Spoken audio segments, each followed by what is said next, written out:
Olá, eu sou o Maurício Spiandorello e este é o For Sales Grandes Carreiras.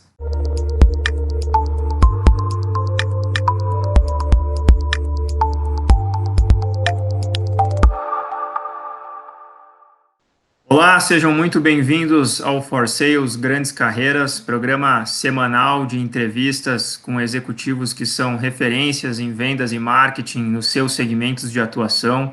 No episódio de hoje, vamos falar sobre o segmento de agricultura familiar e cuidados com as áreas verdes. Para me acompanhar nas perguntas e nos comentários, eu teria a companhia do Gabriel Martins, que é um dos consultores aqui da equipe da For Sales. Gabriel, seja muito bem-vindo ao nosso bate-papo. Obrigado, Maurício. Um prazer falar contigo, um prazer falar com o Mauro também, com todos que estão nos vendo e nos ouvindo nesse momento.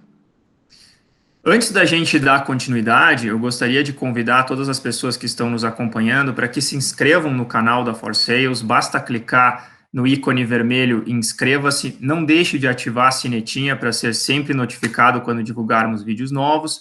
E convido também para que acompanhem a For Sales no Apple Podcast, no Deezer ou no Spotify, porque lá você terá os mesmos conteúdos que o YouTube, porém em formato de áudio. Feito o convite, a nossa conversa de hoje ela estará dividida em 4 partes diferentes. Na primeira parte, falaremos sobre a carreira do nosso convidado. Na segunda parte, o nosso convidado falará sobre o principal case da sua carreira. Na terceira parte, vamos falar sobre o futuro do segmento. E na quarta e última parte, o nosso convidado dará dicas de carreira para quem está nos acompanhando.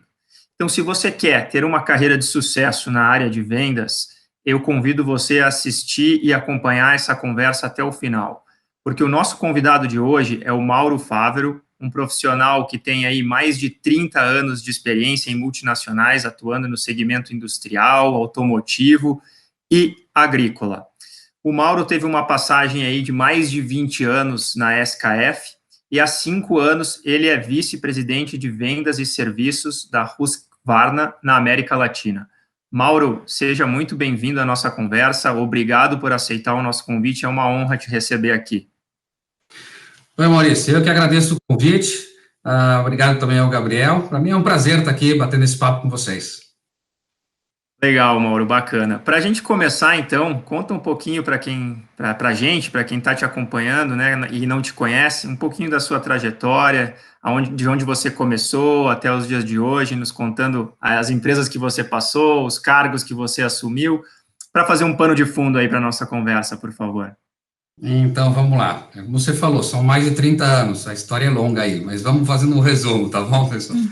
Bom, começamos lá atrás, então, saindo da faculdade, me formei em engenharia mecânica, na Fundação Armando Álvares Penteado, em São Paulo, na FAAP, e logo em seguida eu saí de um estágio e já ingressei na SKF, uma fábrica de rolamentos, uma líder mundial aí, né? E ali fiquei 29 anos, mas vamos contar etapa por etapa. Eu entrei como trainee da divisão comercial, né? Era um programa que a SKF estava lançando, para fazer futuros executivos e etc. Um programa muito bacana. Eu entrei, mas 6 meses depois me colocaram efetivamente como engenheiro de vendas. O programa foi interrompido e a gente já começou como engenheiro de vendas. Logo depois eu passei da área industrial, atendendo clientes industriais, para a área automotiva. Então, 1 ano depois de entrar na SKF, eu já estava tratando com as montadoras, né? São Bernardo, então, se transformou ali minha segunda casa. E ali a gente ficou por muitos anos, fiquei por muitos anos. Eu passei de engenheiro de vendas a chefe de vendas automotivas, né? Depois de chefe de vendas automotivas, eu fui promovido a gerente da engenharia de aplicação. Esse é um departamento fundamental, é onde os engenheiros conhecem não só o produto que a gente vende, mas aonde ele é aplicado e todos os componentes ao redor daquele produto. É algo fundamental numa empresa como essa, né? E depois eu comecei a fazer cursos fora, voltei e fui promovido a diretor de vendas, né, e engenharia de aplicação. Aí eu fiquei com os 2 departamentos. Nesse período todo foram 17 anos, eu pedi um desafio um pouco maior, o pessoal me ofereceu ser o Managing Director da SKF da Venezuela, né? Eu falei, olha, Venezuela é um desafio grande, eu topo, justamente por ser um desafio, né? O pessoal, você tem certeza? Eu falei, tenho sim, vamos lá. E foi um desafio fantástico, fantástico. Lá a gente ficou por 3 anos, meu contrato acabou, e eles, por eu já estar conhecendo um pouco fora do que era o Brasil, já estava bem conhecido na Venezuela, eles falaram, me deram a oportunidade de fazer um projeto a nível América Latina. Então, foram quase que 2 projetos a nível América Latina em seguida. Eu peguei uma linha de produtos para desenvolver em toda a América Latina, então passei a viajar de país em país e conhecer todas essas culturas, né? E como fazer negócio em cada país desses. Depois de um tempo, a SKF decidiu comprar uma empresa nos Estados Unidos, era uma segunda marca, era uma tendência na época, várias empresas estavam fazendo isso, e me convidaram para lançar essa marca na América Latina, já que eu tinha esse conhecimento. Se chamava Peter Bearing, era uma empresa de rolamentos, americana, com produção na China, mas com uma qualidade bem superior a um normal, a um padrão que a gente costumava conhecer de empresas asiáticas. Mais um desafio, eu falei, eu topo essa parada, vamos lá, e a gente começou a desenvolver essa marca, que tinha uma aplicação muito voltada para o segmento agrícola. E daí começou um contato ainda maior com esse segmento, por minha parte, né?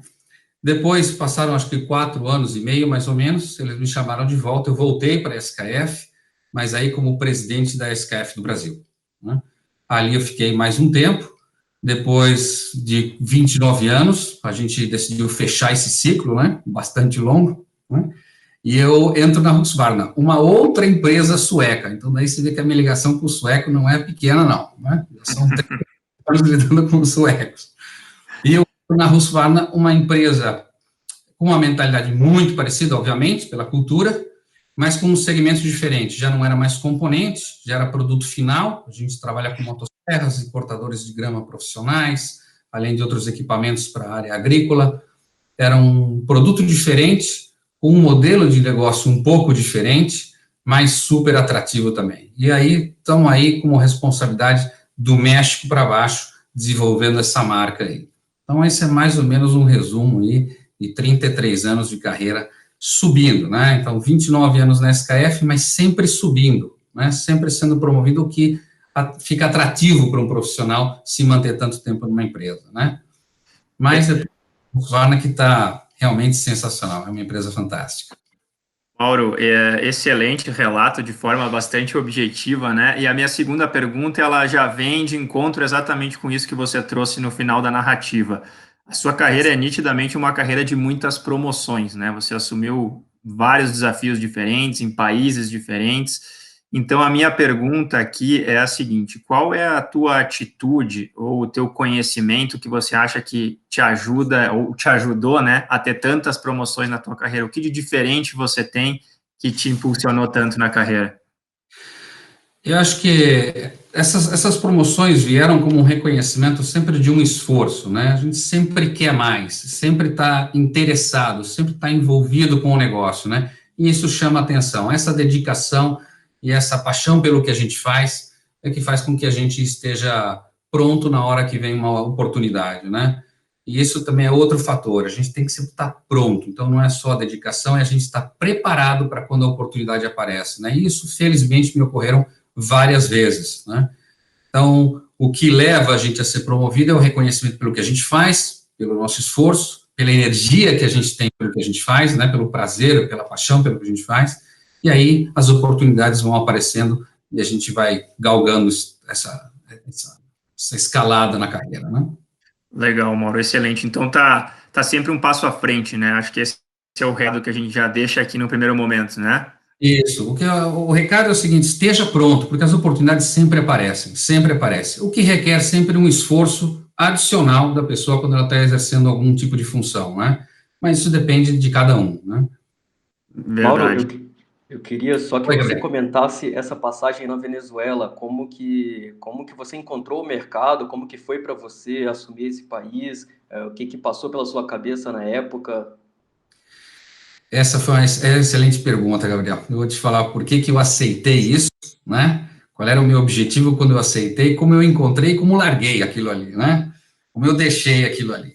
Então, eu queria realmente ter uma experiência internacional, porque a SKF é uma empresa muito internacional, e eu queria ter essa experiência, né? Eu queria passar por por esse desafio, né? Eu sou fanático por desafios. E o pessoal falou, olha, lá é muito problemático, lá é bastante difícil, lá tem um governo complicado com regras de negócio complicadas. Eu falei, então é aí mesmo que eu vou, porque se eu vencer esse desafio, eu começo a mostrar quem eu sou realmente, as minhas capacidades, né, as minhas habilidades. A gente entrou, para você ter uma ideia, eu cheguei com a família lá, e no dia seguinte tinha 1 milhão de pessoas na rua protestando. E a minha mulher falou, então, o que nós vamos fazer aqui, né? Eu falei, olha, vai ser divertido, não se preocupa que a gente vai se divertir muito aqui, né? E isso foi passando, as regras foram estabelecidas, e quando você tem, não importa qual é o governo, não existe certo ou errado, existe uma regra de jogo, e você tem que obedecer aquela regra. Foi o que a gente fez. A gente pegou uma empresa pequena, né, algo em torno de 10 milhões de dólares na época, né, com uma situação de mercado bastante desafiadora, e a gente começou a mudar, né, todo o processo em termos de política comercial, tratativa com os nossos parceiros de negócio.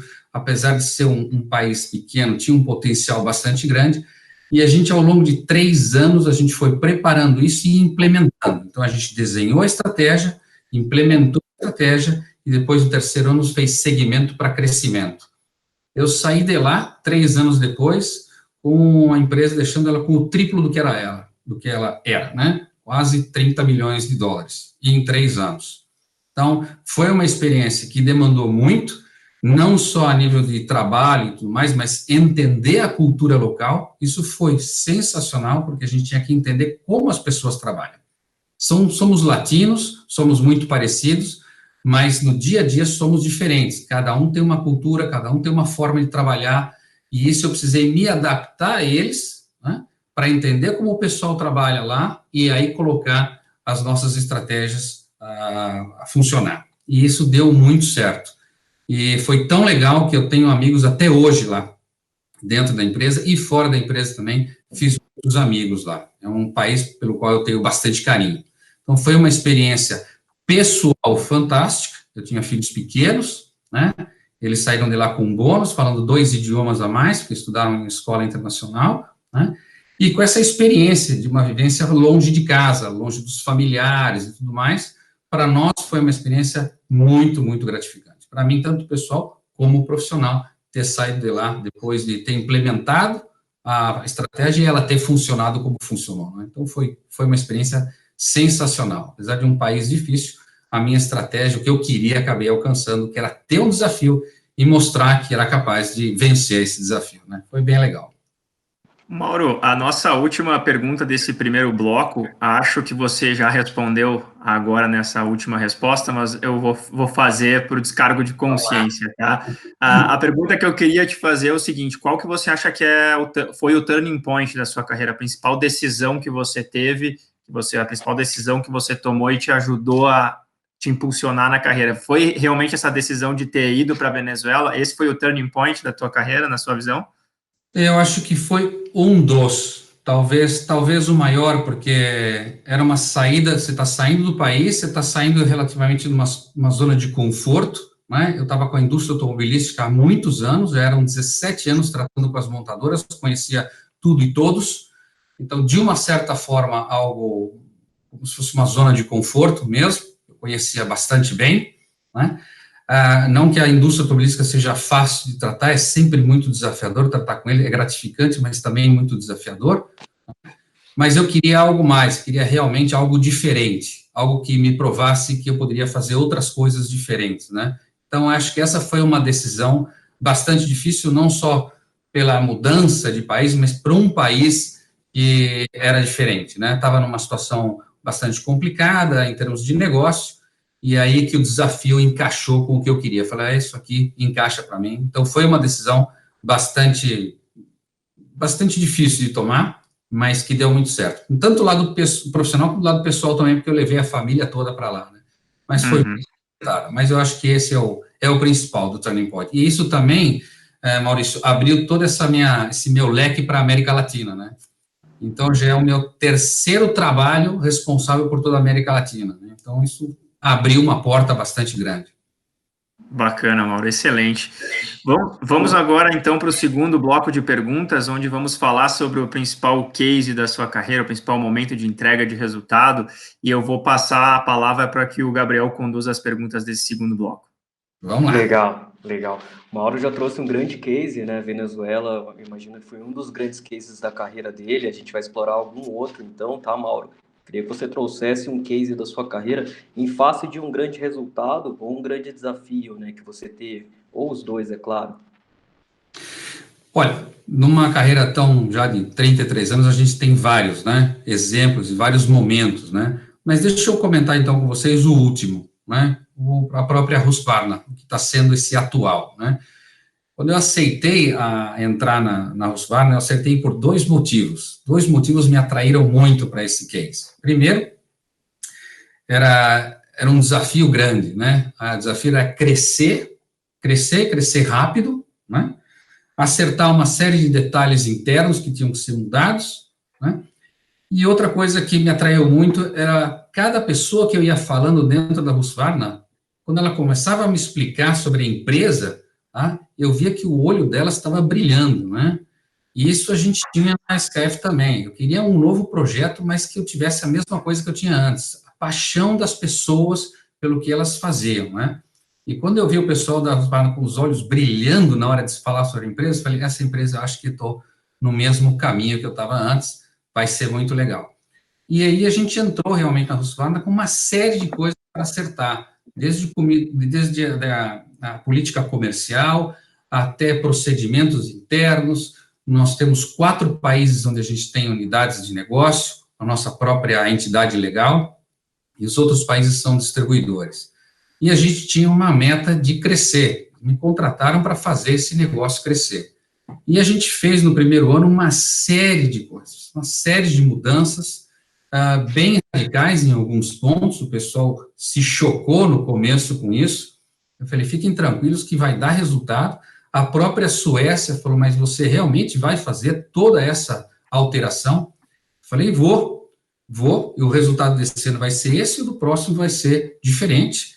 E foi exatamente o que aconteceu. No segundo ano, a gente já começou a colher os frutos de tudo aquilo, e a gente vem crescendo 2 dígitos ao ano, né? O que deixou a Casa Matriz, obviamente, bastante contente, mas foi um desafio muito legal, um pessoal muito legal, e a gente conseguiu entregar até agora o que a gente tinha se comprometido a fazer desde o começo, né? Então, aquele desafio, falar, nossa, tem que fazer essa empresa crescer e crescer rápido, mais de 2 dígitos, né, por ano, num segmento que eu não tinha tanto conhecimento e controle, falei, é aqui mesmo que eu vou parar meu barquinho aqui, porque eu gostei disso aqui. E deu certo. A gente tem um time muito forte, a gente montou uma equipe muito boa, né? E acho que a gente vai voltar a falar disso, que é o melhor ativo que você pode ter, uma equipe forte, né? Então, funcionou bem. Então, esse foi um case para mim, Gabriel, de sucesso, muito legal. E bastante desafiador também desde o começo. Bacana. Você falou que precisava de uma mudança muito rápida, né, de resultado mercadológico, consequentemente uma mudança interna também abrupta, né? Como que você fez para a equipe, para a cultura da companhia, da sua equipe, aceitar o desafio, abraçar o desafio? Esse é outro ponto também fundamental, Gabriel. É assim, quando a gente eu desenhei toda a estratégia, tudo aquilo que precisava ser feito, foi em fatos, né? Me baseei em fatos. Então, eu entrevistei todo mundo, falei com todo mundo, e principalmente com os nossos clientes, né? Qual era a visão que eles tinham da empresa? O que eles achavam de bom e o que eles achavam de ruim, né? E como eu estava entrando, o pessoal não poupou palavras, não, né? Falou, olha, isso é bom, isso é muito legal, isso não está funcionando, isso poderia melhorar. Então, eu reuni esse cenário todo e expliquei claramente para todo mundo o que tinha que fazer. E dei a chance para que todo mundo colocasse a sua digital nisso. O que eu chamo de colocar digital? Falar, dentro desse cenário, o que vocês acham que a gente tem que fazer? Porque a gente não vai fazer uma coisa ou outra, a gente vai fazer tudo e todos juntos. Não sou eu que vou fazer, não é um ou outro que vai fazer isso. Nós vamos fazer todos juntos. Então, envolvendo o pessoal e explicando de forma transparente o que tinha que ser feito, tá? A gente conseguiu digamos assim, vender a ideia internamente para depois colocar ela externamente. Então, essa transparência, né, e essa permissão de que todo mundo pudesse colaborar e contribuir é que trouxe o resultado, né? Isso foi um ponto-chave nesse processo. Bacana, bacana. Mauro, a última pergunta com relação a esse case, eu quero entender o que você tira de aprendizado, tá? Num segmento novo, tendo esse resultado que você teve, o que você, Mauro, tirou de aprendizado de todo esse tempo que você está à frente da companhia? Olha, quando você chega numa fase de carreira, não precisa ser tantos anos, não, mas o que você realmente leva de aprendizado é que tudo depende das pessoas. E você tem que se focar nas pessoas e para as pessoas. O mercado, você aprende, você vai lá, você vai ver o que é, você estuda, você aprende sobre esse mercado, tá? Mas o importante é você tratar com as pessoas. Quando você tem um time forte, e você tem abertura, transparência, né, das duas vias, né, uma via de mão dupla, quando você estabelece essa confiança, aí você realmente se adapta a qualquer ambiente, tá? Mas é o que eu sempre digo, tudo está voltado com as pessoas, para as pessoas, né, tudo se resume aí. Excelente, excelente output, Mauro. Vamos avançar aqui então agora para a terceira etapa da nossa conversa, onde vamos falar sobre o futuro do segmento de agricultura familiar e cuidados com o campo, né? Falando um pouquinho do futuro, Mauro, o que você está enxergando de oportunidades? Conta para a gente um pouquinho o que está vindo por aí nesse segmento. Olha, nós estamos avançando bastante nesse. Vamos falar de áreas verdes primeiro, né? Então, para o pessoal que está assistindo entender, todo o cuidado de área verde não é só a questão de gramados profissionais, como de campos esportivos, canteiros de estrada ou parques, não são só residências, também a parte florestal, como a gente tem que cuidar das florestas, né? Esse é um tema bastante em evidência hoje em dia, e a gente tem muita preocupação com o cuidado disso. Então, o que está vindo para isso? Está vindo uma maior consciência das pessoas no cuidado da área verde, né?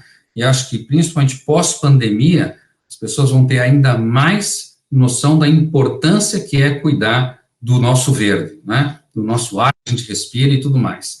Então, está crescendo a conscientização das pessoas no cuidado da área verde. E, junto com isso, está crescendo a tecnologia. A tecnologia está chegando de forma bastante avançada. Nós lançamos, por exemplo, recentemente, um cortador de grama que é robô, totalmente autônomo, tá? E o novo modelo chega em breve, que já não precisa, que é totalmente controlado por GPS. E isso é para cortar grama, mas essa tecnologia vai acabar chegando em todos os segmentos, tá? Todos os segmentos de máquina, essa tecnologia vai chegar e vai ajudar a gente nessa manutenção das áreas verdes, né? Na agricultura familiar, isso também vai acontecer. Hoje, a gente ainda tem, na América Latina inteira, essa agricultura familiar ainda é muito manual.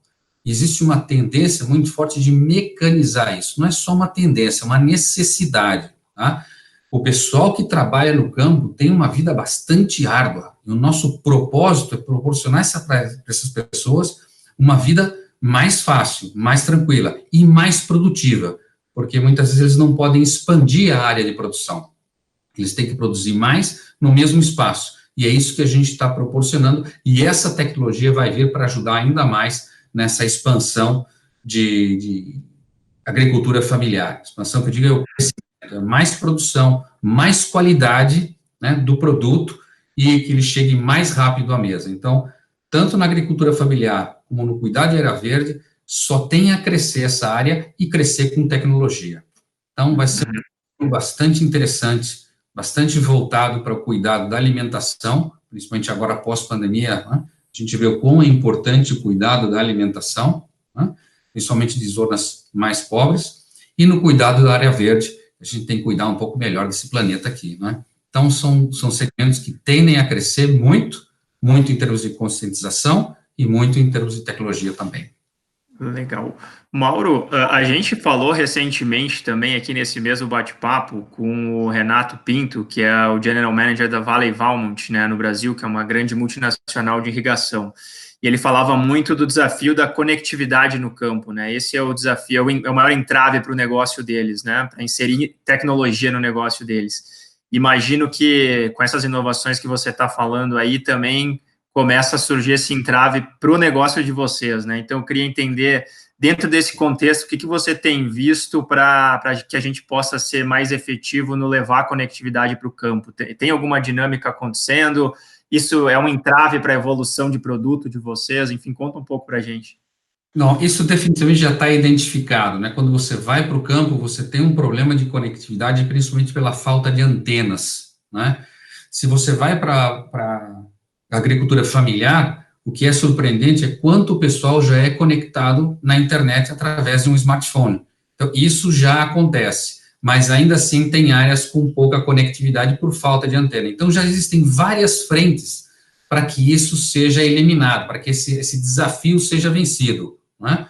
Então, essa tecnologia vai chegar, e vai chegar rápido na mão do agricultor, esteja onde estiver, né?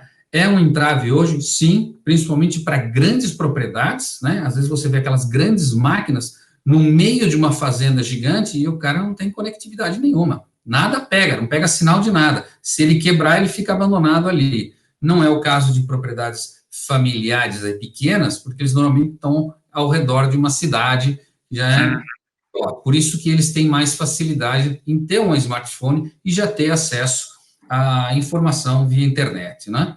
Então, isso também já está crescendo, essa conscientização. E também, na agricultura familiar, você tem muito jovem, né? Então, o filho do agricultor, ele já quer também estar ali com os dedinhos apostos no celular, fazendo as suas conexões e tudo mais, isso já está crescendo. Isso é inevitável, Maurício. Isso vai está crescendo, vai chegar rápido, porque a agricultura é algo que não vai parar de crescer. Não vai.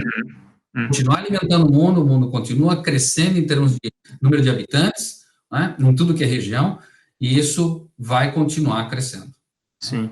E dentro do contexto brasileiro, que, como mencionei anteriormente, a gente falou também na outra conversa, o Brasil é um país que tem 65% da área preservada, tem 14% da água potável do mundo, então é um caldeirão de oportunidades. De fato, se a gente souber aproveitar, acho que tem muita oportunidade legal por aí.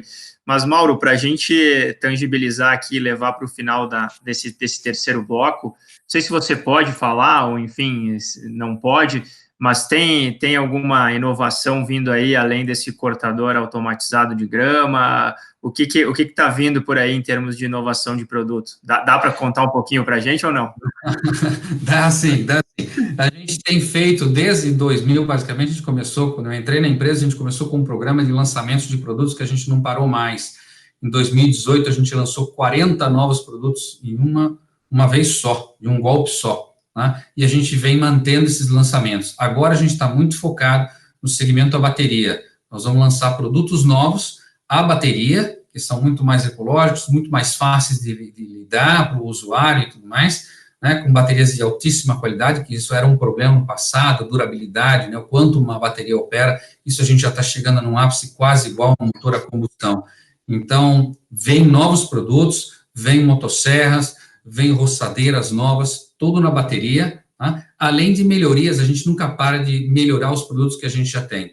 Então, a gente vem com roçadeiras a gasolina também, novas para o ano que vem, né, alguma coisinha já de bateria para motosserra já vem esse ano também, né? Então, a gente não vai parar de lançar produtos, principalmente a bateria, né? Essa é uma tendência que não volta mais atrás. Bacana. Mauro, partindo para o bloco final aqui da nossa conversa, tá? Esse momento a gente queria explorar de ti um pouco de algumas dicas, né, que você pudesse passar para quem está nos vendo e nos escutando, tá? Então, eu começo esse bloco fazendo a seguinte pergunta. Queria que você trouxesse para a gente um momento em que você cometeu um erro na sua carreira, tá? Então, ou um momento que você passou dificuldade, né? E aí eu já emendo com uma segunda pergunta que é: o que você tira de aprendizado dessa dificuldade, desse erro que você tenha cometido na carreira? Olha, tem um exemplo muito bom nesse sentido, Gabriel, boa pergunta. Eu, lá atrás, ainda era chefe de vendas na SKF, eu apresentei para o meu chefe um projeto, né, de mudança de certos procedimentos internos para afetar o cliente, ter uma relação melhor, etc. E ele estava lindo, eu estava todo orgulhoso daquele projeto, né? E eu desenhei tudo isso sozinho, né? Estava orgulhoso de mim mesmo. Nossa, fiz tudo isso sozinho, apresentei para o meu chefe. ele olhou com uma cara bastante cética e falou assim para mim, esse seu projeto está muito bom, mas ele não vai funcionar. Eu fiquei extremamente decepcionado com aquela afirmação dele, eu olhei para o projeto quieto de novo, e eu não consegui enxergar nenhum erro.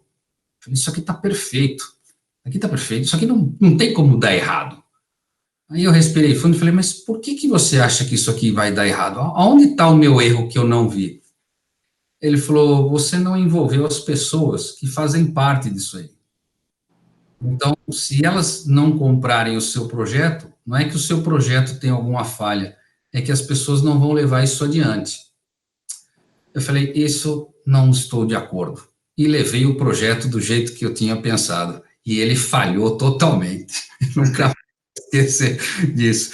E foi daí o grande aprendizado que eu tirei de que eu tinha que envolver todas as pessoas antes, falar da ideia, da proposta e pegar o input das pessoas, né? Eu era bastante jovem naquela época, bastante energia, né? Bastante ativo. Eu falei, não, eu posso fazer tudo isso sozinho. Foi ali que eu comecei a aprender que realmente a gente, como equipe, tem que fazer tudo em equipe, né? E para a equipe. No meu segundo projeto, falei, olha, fiz um outro projeto, já falei com todo mundo, e olha, esse projeto. Falei, não, isso pode ir adiante que vai dar certo. E deu, era um projeto menor, mas deu certo, mas ali eu aprendi uma grande lição. E basicamente eu venho trazendo isso até hoje. Foi o que eu fiz, que você perguntou anteriormente, como é que eu comecei na Husqvarna, foi exatamente isso. Montando o cenário como um todo e discutindo com cada um, né, que participava, que teria uma influência naquilo, para que cada um colocasse a sua colaboração. E isso funcionou muito bem. Então, essa que é a dica que eu dou, né? Eu aprendi por achar que eu sabia tudo, né? Eu estava pronto, eu estava cheio de energia, desenhei um negócio lindo, muito bonito, só esqueci de envolver as pessoas, né? Então, ali foi uma grande lição, que eu nunca mais cometi esse erro e tem dado certo do outro jeito. Bacana, Mauro, legal. Falando um pouco de desenvolvimento agora, eu vou também, assim como o Gabriel, te fazer duas perguntas numa só, tá? Dentro desse pilar de desenvolvimento, que dicas você daria para um profissional que está construindo a sua trajetória em termos de formação ou curso que ele precise fazer? E, logicamente, que a gente está falando com profissionais aqui de área comercial e marketing, né? Então, que curso você acha que esse profissional deve fazer, que dica você daria em termos de desenvolvimento? E já faria a segunda pergunta junto, que é que três ou 4 ou 5 livros que você leu que realmente te impulsionaram na carreira, assim, fizeram a diferença na sua carreira e que você indicaria para quem está nos acompanhando? Então, vamos lá, a título de treinamentos e cursos, eu acho que hoje a gente tem uma variedade imensa e uma possibilidade até de fazer online, principalmente depois da pandemia, com essa pandemia toda, então aproveitem ao máximo essa oportunidade, né? Existem diversos cursos, fica até difícil mencionar um ou outro, existem cursos de vendas, cursos de marketing, cursos de planejamento, de tudo. Um que eu recomendo que todo mundo faça, independentemente da área da atuação, tá? É um curso de finanças. E às vezes as pessoas se dedicam muito à venda, à técnica da venda, ao marketing, etc. Só que cada projeto tem um custo. E entender como isso é tratado dentro de um departamento financeiro faz toda a diferença. Essa comunicação com finanças, na hora de fazer um financiamento, na hora de ver como é que vai fazer um projeto, como se vai pagar esse projeto, qual é o retorno que ele vai dar. Então, o que eu sugiro para qualquer profissional é que façam um curso de finanças. Existem muitos cursos de finanças para não financeiros, né? Eu fiz alguns, e eu acho ótimo, porque você não precisa entrar tanto no detalhe do dia a dia como um departamento de finanças opera, tá? Como ele trabalha, mas te permite um diálogo de que você vai entender o ponto deles, eles vão entender o seu ponto, né? E você, na hora de apresentar um projeto, você fala com muito mais propriedade, porque, afinal de contas, você está sempre olhando o bottom line. Isso dá lucro ou não dá lucro, faz dinheiro ou não faz dinheiro. Então, essa é a minha recomendação. Agora, cursos são diversos, até MBAs, tem ótimos MBAs, tem alguns que já se tornaram até um pouco comerciais, né? Mas existem ótimos cursos, também recomendo. O MBA é bom porque você convive com outras pessoas de outros segmentos, o que me valeu no meu, quando eu fiz, foi exatamente isso. Vi que existia um mundo fora da SKF naquela época, né? Impressionante de coisas, de segmentos, muito frutífero nessa hora, tá? Fora o conhecimento, né? Então esse networking é importante. Então existem vários, fica difícil mencionar um. Se eu menciono, é o de finanças, que esse não pode faltar. É uma recomendação que eu falo. Quando você fala de livros, aí você toca num ponto sensível, né? Quais os livros? São muitos. Eu na Husqvarna, realizei aí um sonho que eu queria, nós criamos uma biblioteca, né?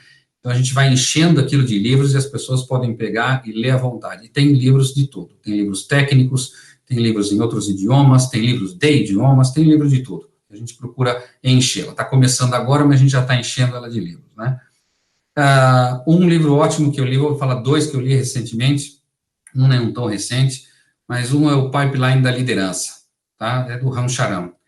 Esse livro eu achei excelente, porque ele trata um ponto, eu li faz uns 3, 4 anos, né? Mas ele trata de um ponto que eu já estou tratando há mais de 10 anos, que é quando você promove alguma pessoa, né? Então, vocês viram que na minha carreira eu tive várias oportunidades, e às vezes você promove e enfrenta muita dificuldade na posição nova, né? O que a gente precisa entender quando a gente é promovido? Que você vai largar uma boa parte do seu conhecimento técnico de lado para tratar com um conhecimento completamente diferente, que é lidar com pessoas.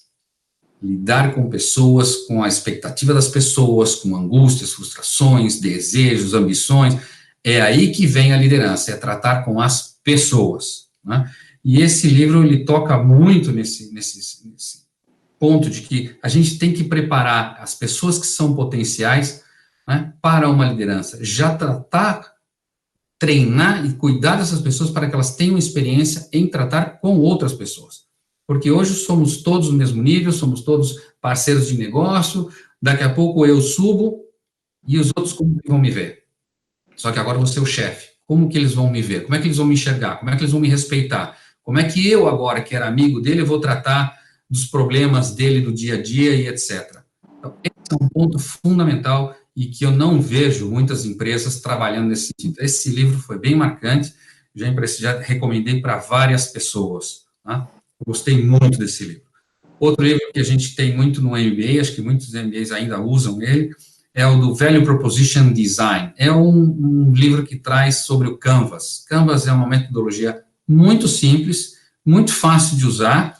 Eu usei na Husqvarna, teve um sucesso total na hora de você criar valor para uma determinada situação, ou para um cliente, ou um segmento, né? Ele tem uma forma muito fácil de você tratar e organizar as ideias, principalmente quando você está trabalhando em grupo. De novo, estou falando de pessoas, né? Então, você junta as pessoas, você faz um brainstorming, todo mundo se diverte fazendo aquilo, e é um livro que eu recomendo bastante para quem quiser inovar um pouquinho na sua forma de criar uma proposta de valor, né? E fora isso, aí tem mais um montão aí de livros, né? O que eu recomendo é leiam de tudo, né? Às vezes você vai ter aquele livro chato, deixa ele de lado, pega outro, mas não parem de ler, né? Já recomendar mais um ou outro aí. Perfeito, Mauro. Depois, então, a gente vai deixar nos comentários aqui o nome dos livros e dos autores que você mencionou, para quem tiver interesse de buscar. Eu vou passar a palavra agora para o Gabriel, para que ele conduza as próximas perguntas. Legal, Mauro. Muito bom as dicas, tá? O último livro que você citou, o Value Proposition Design, eu já li, realmente é excelente para proposição de valor para o cliente. Eu acho que é um livro fundamental para todos os profissionais de vendas e marketing, né? A gente vai explorar agora o último tópico desse bloco, tá, Mauro? Falando de gestão de pessoas, e aí eu queria entender de ti o que você avalia, tá, Mauro, quando você está entrevistando um candidato, um profissional para a sua equipe? Essa é uma pergunta interessante. O pessoal me fala assim, qual é a sua técnica de contratar pessoas? Eu falo, eu uso o estômago. O pessoal fala, como é que você faz? Eu falo, eu uso o estômago, né? Porque acontece o seguinte, Gabriel, você normalmente faz aquela pesquisa, você seleciona os candidatos, aí você vai usar o currículo, né? E o currículo ali, ele te dá toda a experiência da pessoa e tudo mais. Mas ela não te dá uma coisa, como é que é essa pessoa no dia a dia, né? Aquilo é só um papel com a experiência dela, mas como é essa pessoa? Qual é o perfil dela? como ela se comporta com os colegas e tudo mais. Então, isso o currículo não traz, né? Então, o que eu brinco, eu falo que o contrato com o estômago é assim, eu leio se a pessoa tem efetivamente uma experiência de qual a gente necessita, né, um básico, mas pode ser um básico, não precisa ser uma mega hiper experiência, a não ser que seja uma coisa muito específica, como tecnologia e tudo mais, aí sim. Se não, a gente pode contratar a pessoa e depois fazer com que ela aprenda, né, proporcionar cursos, capacitação e tudo mais, mas o mais importante é que essa pessoa tenha energia e você se sinta bem tratando com ela, porque você vai ter que tratar com ela no dia a dia. Então, é mais fácil você capacitar uma pessoa do que mudar o perfil dela se você não tem uma certa afinidade, né? Então, eu falo isso, quando bate no estômago, né, fala, nossa, essa pessoa me dei bem, foi um bom papo, foi agradável, estou sentindo que a pessoa tem energia, tem paixão pelo que está fazendo, esse já é um bom candidato, muito forte candidato, né? Tem que demonstrar essa energia natural da pessoa. E depois, a gente pode até, se ela não tiver o currículo perfeito para a função, a gente pode até ajudá-la na capacitação, tá? Mas eu olho o perfil da pessoa e o comportamento dela do que só o currículo, né? E desde aquela experiência que eu tive no passado, né, onde eu não envolvia as pessoas, aquilo lá eu aprendi tanto, que hoje, sempre, até hoje, o meu foco são as pessoas primeiro, né? Quem são, o time que você constrói, como é que você trata com eles, como é que você cuida, como é que eles te tratam. Então, você montar realmente um time que te dê prazer de trabalhar e eles também tenham de prazer de trabalhar com você. Então, isso você só consegue quando você tem afinidade com as pessoas, né? Óbvio que não existe mundo perfeito, né? Cada um é cada um, e isso que é a graça da vida, né? Todos somos diferentes, mas quando você tem afinidade, as pessoas estão dispostas a participar, colaborar e discutir até pontos de vista diferentes, isso cria muito valor para o negócio como um todo e para a vida profissional de cada um, né? Então, eu contrato assim, olhando muito o perfil como pessoa e, numa segunda instância, como profissional, como currículo, como história, como conhecimento. Excelente, Mauro. Que dicas que você poderia dar para quem está nos vendo, nos assistindo nesse momento, que está na engenharia, está começando a carreira e, de repente, almeja chegar lá na frente numa posição como a sua, né, VP, com uma representatividade grande numa empresa de renome internacional? Olha, a gente já falou um pouquinho disso, que a gente tem que estar preparado quando as oportunidades aparecem, né? Então, como é que a gente se prepara? Então, a primeira dica que eu dou, nunca parem de estudar. Nunca parem de estudar, seja qual for o curso, né? Eu, quando já estava na faculdade, já estava estudando inglês, né? Então, me aprimorei no inglês e eu não trabalhava, fazia estágio, não precisava do inglês, né? E alguns amigos perguntaram, mas para que você quer tanto falar inglês, né? Se você não precisa. Eu falei, não preciso hoje, mas amanhã eu posso precisar, porque se eu entrar numa multinacional, né? Quem sabe eu não tenho a chance de ir para fora um dia. Então, já comecei lá atrás estudando inglês, falando de idioma. Uma época, nós tivemos a criação do Mercosul, né? E a SKF tinha unidades também, como tem até hoje, na Argentina, e o pessoal falou assim, ó, vamos fazer um acordo aqui, eles falam devagar o espanhol e a gente fala devagar o português, e assim a gente se entende. Falei, eu estou fora dessa, né?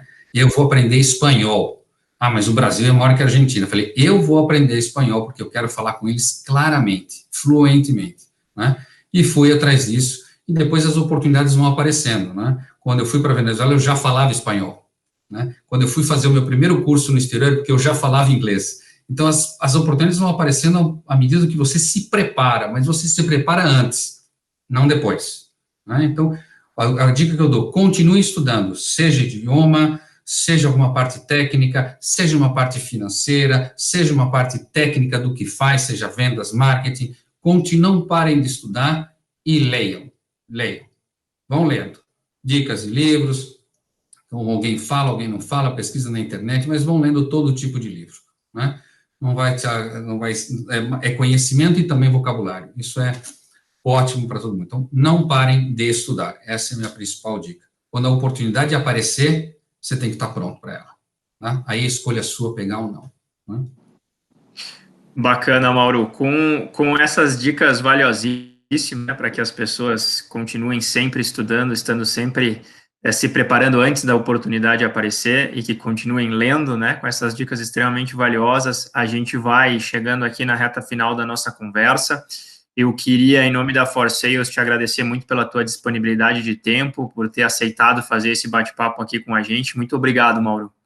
Isso para mim foi um prazer, um bate-papo muito gostoso, e espero que, de alguma forma, eu tenha contribuído para alguém que se inspire aí, né, para se energizar aí e construir uma carreira também legal. Né? Mas o que eu dou também é o seguinte: divirtam-se fazendo o que vocês fazem, né? Isso eu falo para todo mundo, a gente tem que se divertir com o que faz, né? É assim que a gente cresce também. Tá bom? Mas prazer, obrigado pelo convite. Excelente, Mauro, muito bom. Eu agradeço também o Gabriel por ter participado aqui desse bate-papo. Agradeço a todo mundo que nos acompanhou até aqui. Reforço o convite para que nos acompanhe no YouTube, no LinkedIn, nas plataformas de podcast, que é nessas plataformas onde a gente vai compartilhar esse tipo de conteúdo. Muito obrigado pela audiência. Até o próximo For Sales Grandes Carreiras.